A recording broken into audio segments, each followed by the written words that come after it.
The Tom Woods Show, episode 803. Prepare to set fire to the index card of allowable opinion. Your daily dose of liberty education starts here. The Tom Woods Show. To all my young listeners, you want to stand out from your peers? Then don't do what they do. Join Praxis, get real on-the-job experience and a real job. Be entrepreneurial. Get all the details at tomwoods.com/praxis. Hi, everybody. Tom Woods here. A lot of fun to welcome back Peter Schiff to the show.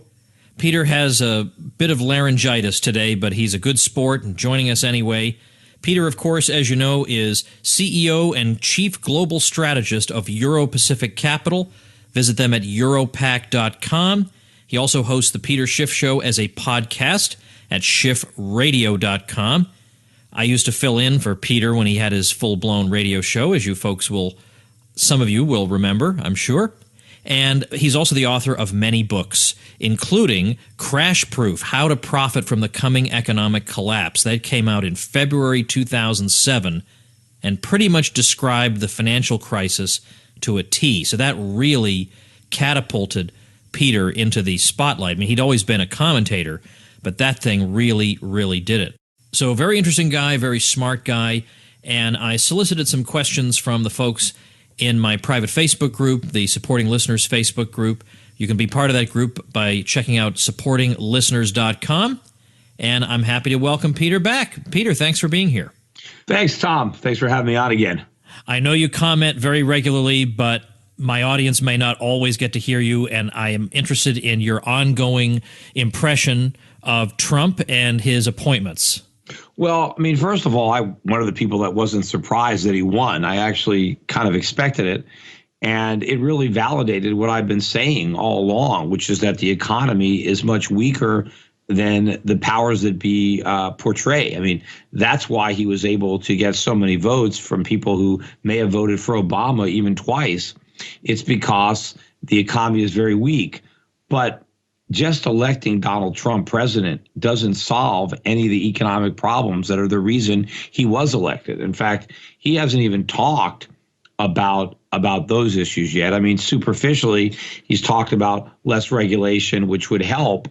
But, you know, what he's talking about doing is not addressing the underlying structural problems. And of course, he's promised to grow the government. He talks about cutting waste, fraud, and abuse, but everybody talks about that. But he does want more government spending on the military, on infrastructure. And, that's going to just blow a hole in the deficit that's already pretty wide. You know, the last time we had a Republican replacing a Democrat and we had tax cuts and more government spending was Bush 43. And the deficit sent the dollar tanking, gold and commodities soaring.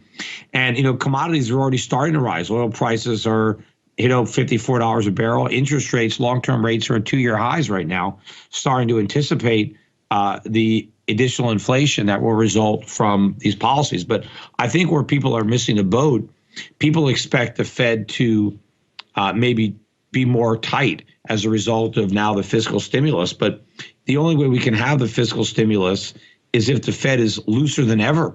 We're going to have massive QE. In fact, when Trump ran for office, he called the stock market a big, fat, ugly bubble. Well, it's certainly bigger, fatter, and uglier now, yet he loves it now. He's taking credit for the stock market going up because now it's his bubble. He owns this bubble. It's no longer Obama's bubble. And so I think he's going to want and need Yellen to print money as fast as ever to keep this bubble from popping, on his watch and to sustain the massive deficits that are going to result from the tax cuts and the spending increases that will likely come about. As far as the cabinet appointments, some of these guys are good. I think the guy he appointed to head the Department of Labor seems like a pretty good guy. Maybe this Exxon CEO would make a good Secretary of State. But, there's a lot of guys there, a lot of Goldman Sachs alum, a lot of appointments that seem to me like they're more payback for political loyalty and people who made very, very significant donations to his campaign. But, it's probably a better cabinet than we typically get. But again, we have serious, serious problems that Trump is not going to address at all. And even if he's willing to break his campaign promises and talk about cutting entitlements, I don't think he'll find anyone in Congress who wants to do it. You know, you mentioned Goldman Sachs. A lot of times I hear, particularly libertarians, talking about this, and they'll say, oh, more Goldman Sachs people have been appointed to the government. What do you think the problem with that is? What's so bad about Goldman Sachs? I'm just throwing you a softball over the plate here. What would be the problem with that? Well, a lot of it is just the mindset on what these guys believe. I mean, they want to try to engineer these bubbles. I mean, we've had Goldman guys for years. I mean, look, every Secretary of the Treasury, right? We have these ex-Goldman guys. We're broke. The national debt doubled under Obama. It doubled under Bush. I mean, what kind of advice is that? I mean, if you're the Treasury Secretary, you should be saying, hey, we're broke. We got to cut spending. We got to reduce the debt. Instead, they just cheerlead more reckless borrowing because they're more concerned about keeping air in the bubble than actually any substantive changes. And so I think these guys are all cut from the same mold. And of course, they still have loyalties to their former firms. They want all their buddies to make money. And this is how they make money. And of course, they also have an idea of, well, what am I going to do after this gig is over? And they go back into the same thing, you know? What do you think about, I know we're all told that the Fed is independent, and of course it would never, ever be influenced by politics, but there is some sense, even though, as you say, Trump has been all over the place in his position on the Fed, that they are not super comfortable with him. And in fact, I think even Janet Yellen implicitly warned him, don't repeal Dodd-Frank. I mean, I don't think Fed chairmen normally say that to sorts of thing to incoming presidents. Is there any chance, you think, that they might deliberately try to hurt him in their interest rate policy? Well, I don't think so, because obviously they end up undermining their own credibility as well when, they prick their own bubble. I think that Yellen and Trump are going to cozy up to one another. I mean, look, he cozied up to Romney, although I don't know, maybe that was just a show. But I think they're going to mend these fences because I think Janet Yellen probably wants to be renominated. After all, what else is she going to do? It's a good job. And so Trump needs her if he's going to increase government spending and cut taxes the way he's promising. He's going to need the Fed to be monetizing the debt. I mean, who else is going to buy all these treasuries? No one wants them now. The whole world is trying to get out of treasuries. That's why bond prices are falling almost every day, and we keep getting higher rates. Now, we started at a very, very low level. So even though the 10-year is still at 2.5, you're still talking about very low rates. But it started at what? 1.5. I mean, so percentage-wise, we're really moving up. Mortgage rates, I think, before Trump was elected, a 30-year fix was 3.5. Now we're almost 4.5. 4.5 is still cheap, but it's not as cheap as 3.5. But wait till inauguration, we could be at 5.5, and we could easily be at 6 or 6.5 midway through next year. That is a game changer. I mean, people are struggling to afford houses with 3.5% mortgages. How are they going to afford the same house at 6.5%? I mean, the only way is if prices crash. But then if prices crash, I mean, what does that do to the banks? I mean, they're going up now. They're not connecting these dots. But Trump is also talking about trying to refinance this national debt. He's not talking about default. He's talking about refinance, meaning as these short-term bonds mature, that we sell longer-term bonds. Well, that can add $500 billion a year easily to the current cost of interest on the national debt. Where's that money going to come from?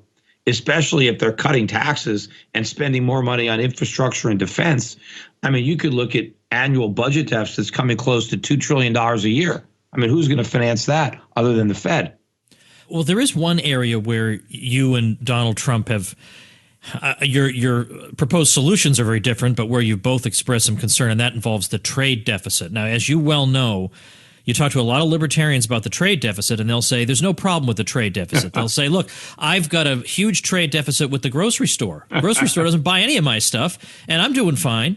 So why can't we extrapolate that to the U.S.? What's wrong with the trade deficit as you see it? Well, because it doesn't work that way. I mean, your trade deficit with the grocer, because in theory, you're providing the grocer with money that he could use to balance his books with somebody else, right?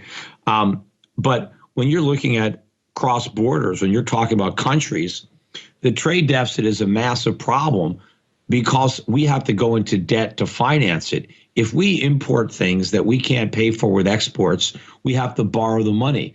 And so the trade deficits are driving the current account deficits, and we have to keep paying interest to our creditors on the money we've borrowed to buy their products.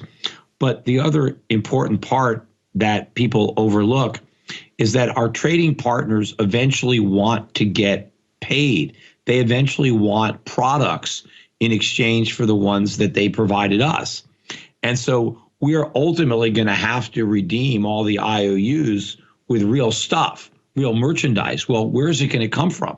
How are we going to produce it? How are we going to make good the trillions of IOUs that are floating out there? Because our creditors haven't bothered to accept the fact that we can't. I mean, it's, they're sending us products today based on our promise to send them products tomorrow, but that promise is meaningless when we don't have the ability to actually do it. And when people realize that, they'll realize that they haven't been trading with us. They've been giving us their stuff for free. We have been giving them nothing but IOUs that can never be redeemed. Now, Trump understands the short-term problems of the trade deficit, which are the loss of higher-paying manufacturing jobs. But what he overlooks is the short-term benefit that we get the benefit of consuming those goods without having to use the resources to produce them. And so we get an artificially high standard of living. But in order to change this, then we're going to have to start living within our means again. We're going to have to start producing more than we consume, which is much more difficult. And in order to reverse this, it's not just about negotiating better or imposing tariffs. We can't produce the products that we are importing at prices that anybody can afford. That's the reality. And even to begin to replicate the production process that was destroyed over the last, generation or two, how do you do that? I mean, you have to build the factories and invest in the equipment and train the workers. And all of this doesn't happen overnight. I mean, we didn't lose our manufacturing overnight, and we're not going to get it back overnight. It's going to take a long time. And between now and then, there's a lot of short-term sacrifices that Trump has not prepared anybody for. All right, let's switch gears a bit. I want to ask you just flat-out question from my Facebook group. This question, he recommends, he being you, 10% of your portfolio be in physical gold and silver.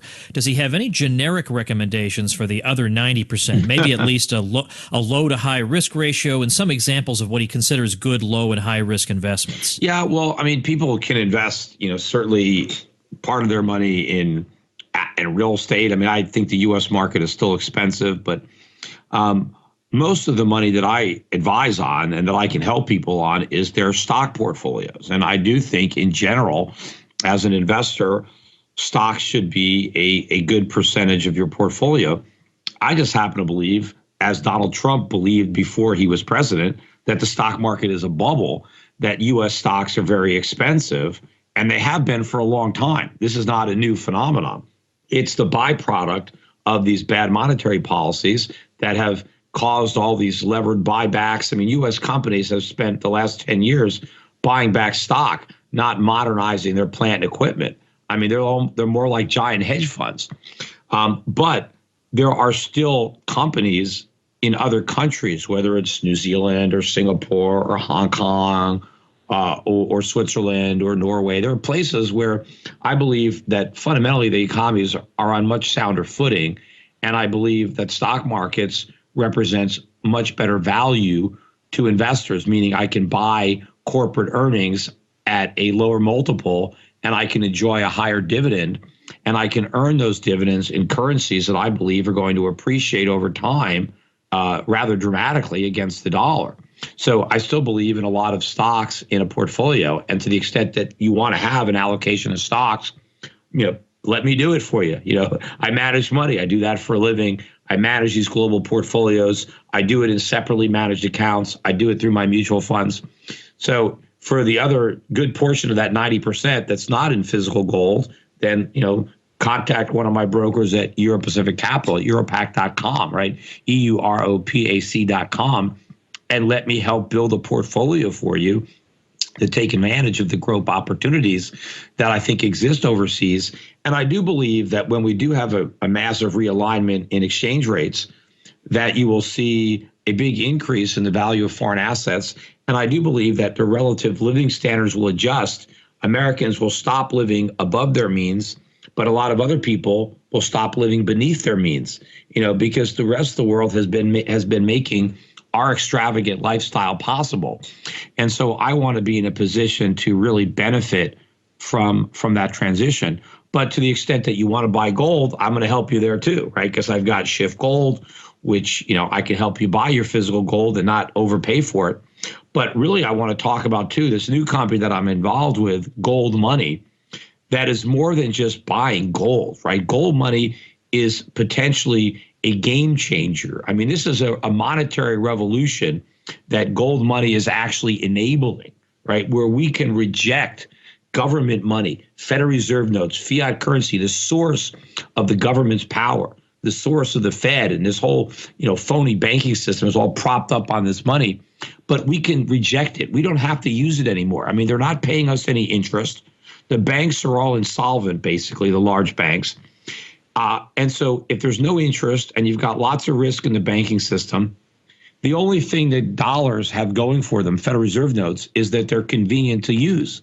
Well, now Gold Money has made gold even more convenient to use than dollars deposited in a bank.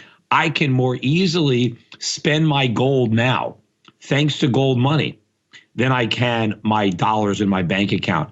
And if people want to be paid in gold, whether it's a landlord who wants rent in gold or one of my employees who wants his wages in gold, I can pay that too. It's easier, it's cheaper, especially for cross borders. Now in the internet age where people are transacting with people all around the world, there's so many different currencies and they're very volatile. The one thing that's stable that unites us all is gold.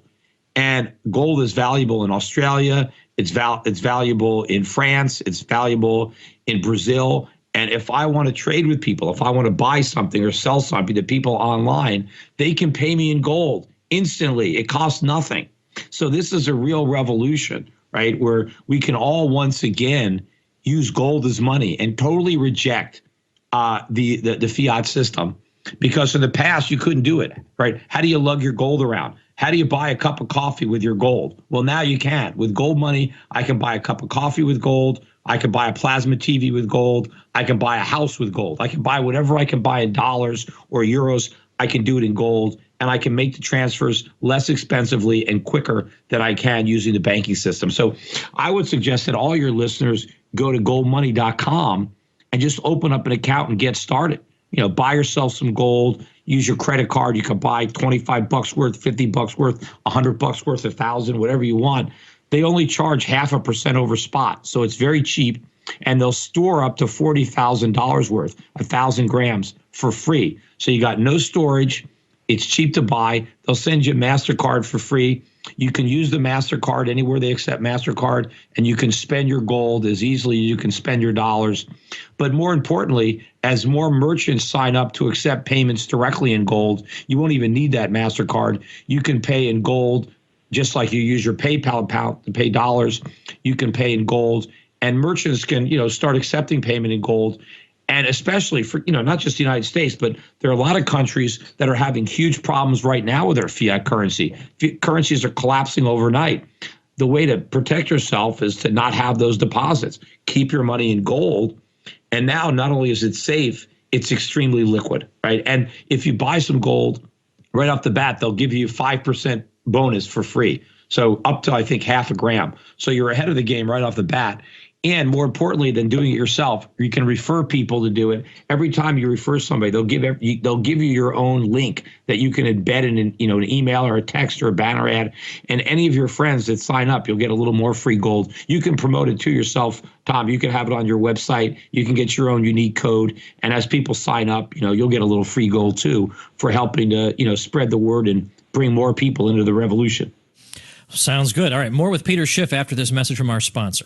If you're an entrepreneurial young person who'd rather get job experience than sit through gender studies, then Praxis may be for you. At the end of your apprenticeship, you're guaranteed a job earning at least $40,000 a year, and the average Praxis graduate earns $55,000 a year out of the program. I recently sat down with Praxis alum Diana Zitting. Diana, tell me what your Praxis experience was like. I had weekly meetings with my advisor. We chatted about my goals, things I wanted to learn in projects, and we came up with outlined details on how to make it happen.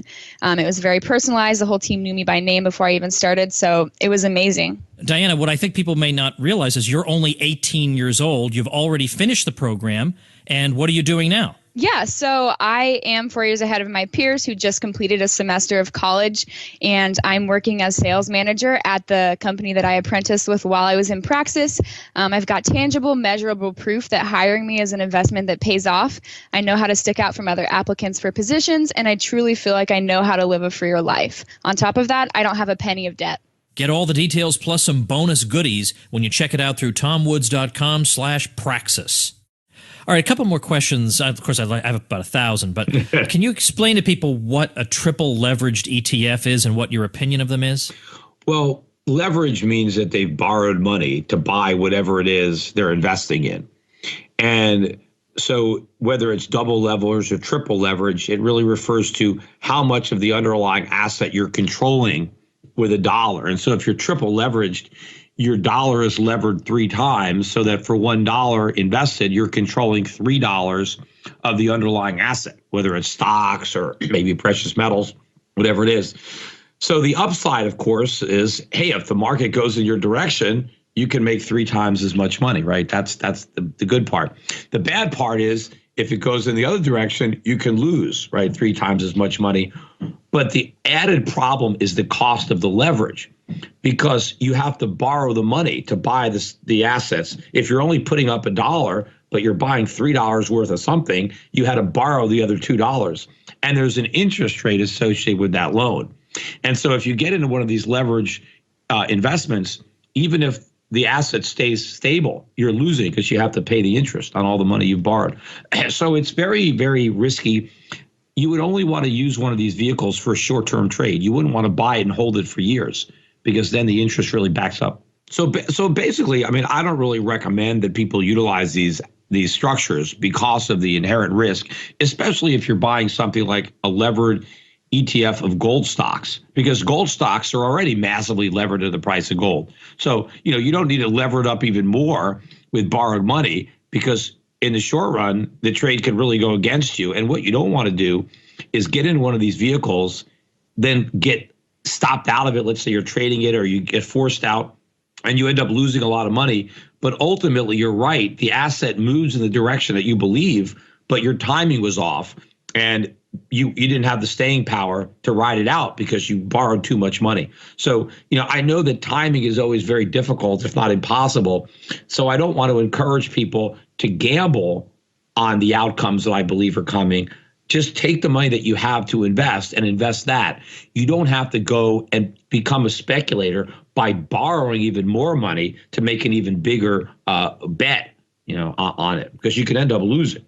All right, one last thing. This is also a question coming from Mike. These are all basically questions from my group. So one of these days I'll get to ask my own questions, but I want that to be a nice benefit for these good folks. I've heard, I think maybe one of the best Peter Schiff sound clips ever from my show was you talking about the insanity of the whole college funding and student debt and government loans thing. And it's a crazy, stupid policy. But I've heard the term used, a student debt bubble. Now, I can understand how a housing bubble would burst, that eventually, people can't come up with the money at these prices and things start collapsing, whatever. But how do you envision a student debt bubble actually bursting? Can you see it bursting? And what would be the circumstances? What would actually happen? What would it look like? Well, it's not actually a student debt bubble, right? It's a college diploma bubble. Right. The debt is just what finances the degree. Right. We had a housing bubble. So the bubble was in the asset, the houses, not necessarily the loans. Right. That propped up the bubble, although the bubble was financed by debt. And ultimately, the holders of that debt lost money. And I think the same dynamic is going on with education or college degrees. One of the things that fueled the housing bubble was that governments guaranteed mortgages.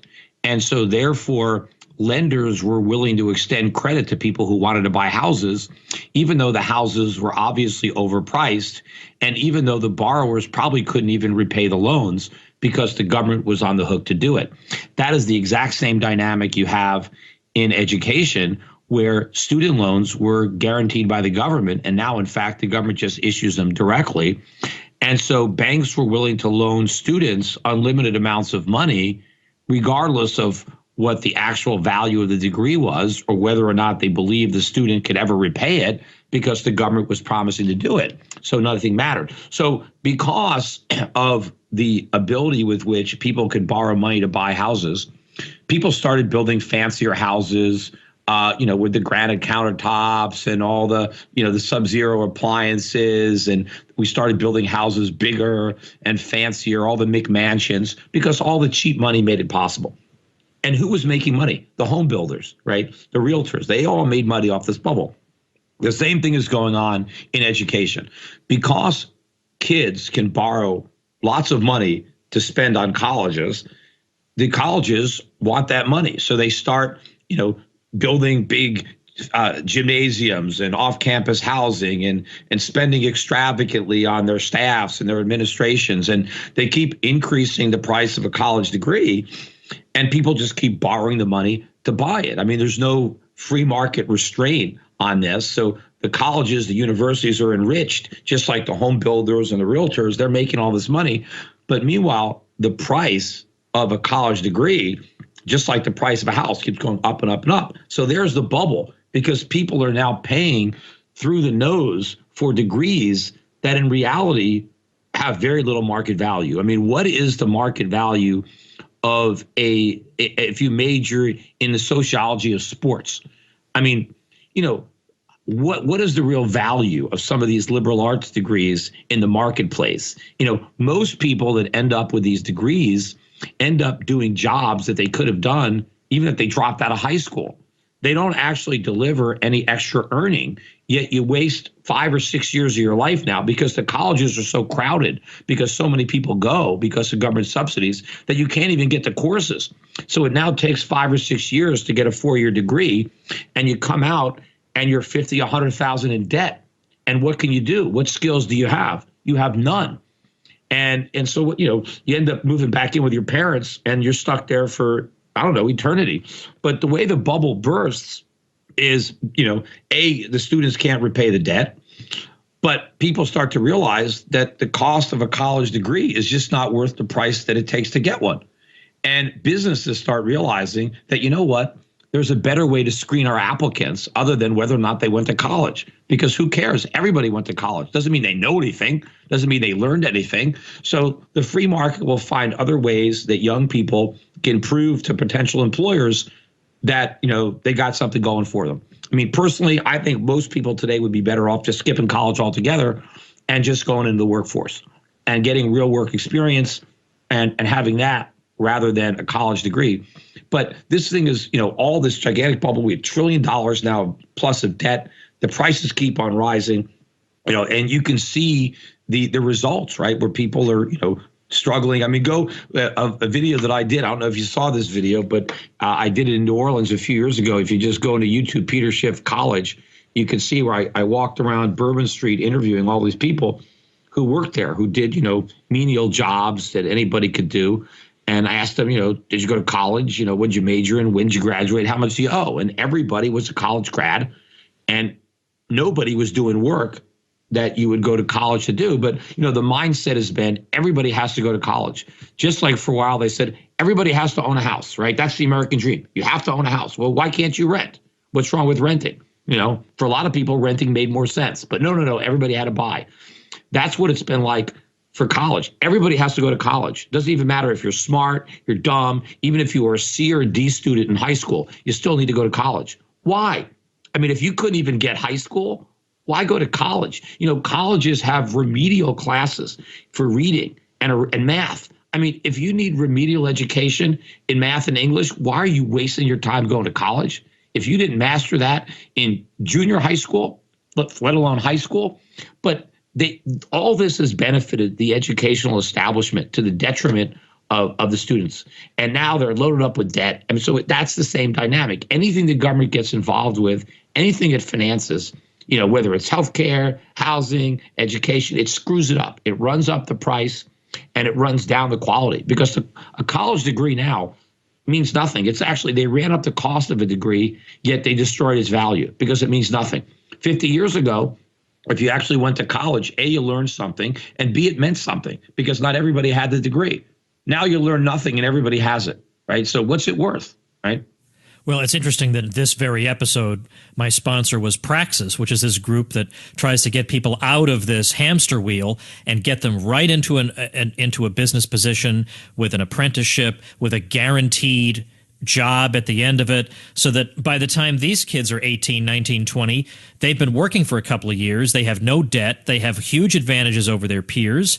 So people are figuring this out, not nearly as many as should be figuring it out, but there are groups like Praxis, so some people have their heads on straight. There's a huge opportunity there for the market to step in. Unfortunately, the government is so involved in education that it crowds out a lot of the private sector opportunity, especially in K through 12. We would have a lot more private schools if we didn't have all these public schools that were financed with money that is forcibly extracted from people through tax revenue. But, if you think about the cost of a college degree, because, back, let's say 100 years ago, if, you wanted to send your kid to Harvard or Yale or one of these good top schools, you could do it. If your kid had the aptitude, you could, even if you were middle class, you could still afford it. You could scrape by. And in fact, even if the parents didn't have the money, a kid from modest means could work his way through Harvard. He could take a job over the summers and earn enough money to pay his way. He didn't have to borrow any money. And you think, why is college so expensive today? With the computer, with the internet, college should be much cheaper today than it was, 100 years ago, 50 years ago, 25 years ago. Why aren't college costs coming down? And especially with so many more people going to college, it should be that much cheaper because of the economies of scale. It's only going up because of government involvement. The same thing with healthcare. Why is healthcare so much more expensive? Now, the liberals will try to argue, well, that's because it's more complicated now. That's because we have all these complex medical procedures. We have all these drugs that didn't exist in the past. So that's why it's more expensive. But that should make it cheaper. You could make the same argument. Imagine if governments were in charge of computers, right? If they made all the computers or cell phones or something, and you would say, why is this cell phone 10 times as expensive as it was? Well, because now look at all the things that it does. The original cell phone only made a phone call. Now you've got all this applications. It's so much more complicated and powerful. That's why it's more expensive, right? That's what they would say. But the free market makes things better. It delivers more value, but it makes it cheaper. The free market would do the same thing with healthcare. It would do the same thing with education. The problem is the government won't let it. Peter, of course, at tomwoods.com/803, I'm going to link to Europac.com, goldmoney.com. But also, if people just want to follow your commentary, what's the website for that? Yeah, so, I used to do the Daily Show, which you used to host so well for me when I was out of town, the Peter Schiff Show. But I just did not have the time in my schedule to continue with that daily show. And so what I do now is I do my podcasts on the same website, Schiff Radio. So you can download these things. I don't do them on any set schedule, but I usually do 1 or 2 a week, sometimes 3. I haven't done one in a while because I've been traveling, and then I was busy, and then I had this laryngitis. But I try to do them. So it's on schiffradio.com. Also, my YouTube channel, The Schiff Report. Not only do I put my podcasts up there, but I also do video blogs and other special things that I film and I put up on my YouTube channel. So make sure to subscribe to my YouTube channel. And also, follow me on Facebook. I've got a Facebook page and I've got a Twitter page. And I don't tweet as much as Donald Trump. And obviously, I don't have anywhere near the followers that he does. But, I do them once in a while. So, follow me on social media. I'm putting out a lot of stuff. And then when you go to Europac.com, just sign up for something. My weekly digest is good to sign up for. It's free, but it puts you on my mailing list. So anything I email out, if I'm going to be speaking in your town, you'll get an email that I'm going to be there. But it's good to, just get on my list. And of course, most importantly is become a client, so, talk to one of the brokers at Euro Pacific Capital, buy some physical gold, from me at Schiff Gold. And yeah, sign up. Everybody needs to get a Gold Money account. I mean, you can get one for $5, $10. There's no excuse not to have an account. And there's no excuse not to encourage as many people as you know to have accounts too, because the more people that have accounts, the better for everybody, because we want as many merchants as possible to have accounts. We want to be able to use our gold as often as possible. And more importantly, I want people to pay me in gold, right? If you can get paid in gold, why would you want to get paid in anything else? If gold is as liquid as dollars or euros or yen, in fact, more so. I mean, if I got a buddy in Europe and I want to send him 50 euros, what's that going to cost me? I mean, maybe I don't even have the euros. I got to go buy them. What's the spread? Then I'm going to put them in an envelope and mail them. I mean, because a bank wire would be like $15. How do you pay $15 to send somebody 50? But I can send my friend in Europe 50 euros worth of gold instantly for free. And even though I use dollars to buy them, if he even wants to sell the gold, if he sells it in Europe, he gets euros, right? There's no FX. And of course, he never has to sell it because he can take that gold and send it to somebody in Japan who could turn around and send it to somebody in Peru. And because doesn't matter what currency you use, gold is gold all over the planet. So it's the perfect money for the internet. I mean, everything old is new again. Gold's been around for thousands of years, but it's never been easier to use than right now. So all the people that say, oh, the gold standard, I mean, it doesn't work anymore. It works now better than it's ever worked. People just have to adopt it. Excellent. Well, I hope people will do that. Goldmoney.com, Europac.com, SchiffRadio.com. All this stuff will be linked at tomwoods.com/803, plus your social media. So really, it is a smorgasbord of Peter Schiff on that page. Thanks so much, Peter. Thanks, Tom. And keep on doing all the good work you're doing. All right, a couple of things before I let you go. Let's talk about what's coming up tomorrow. Tomorrow we're going to talk about the Depression of 1920 to 1921. We talked about that some time ago with Jim Grant, who wrote a book on it. He's a great guy, and that was a great episode. And as you may know, I've written and spoken on this subject too. And the reason it's interesting is that here you have a major economic downturn. There's basically no monetary stimulus applied. And in fact, government spending is cut instead of increased. And the result is the economy reverses itself and returns to prosperity relatively quickly. You didn't have anything prolonged like we've seen, this, for example, in the current situation where we've had this very, very unimpressive economy. Yeah, there have been jobs created, but that's because you're starting from the trough. Or the Great Depression, it just goes on year after year after year. You didn't have that, and yet you also didn't have the very kinds of government intervention we're told are necessary to correct downturns like this. So it's very interesting. Well, there's been some pushback against me and against other people who have written on the subject of 1920-21. They're trying to make all these arguments about why it doesn't actually prove what we say it does. But believe me, it does prove it. And tomorrow we're going to talk about that in detail, and I'll give you some references, and you'll be ready to go out there and do battle on this important subject. Then secondly, I do a lot of free ebooks on libertarian topics, but I've also done one on the general topic of how to monetize your website. There's your website just sitting there. Don't let it just sit there. Make it carry its own weight. Don't let it sit there earning $0 for you. Do something with it.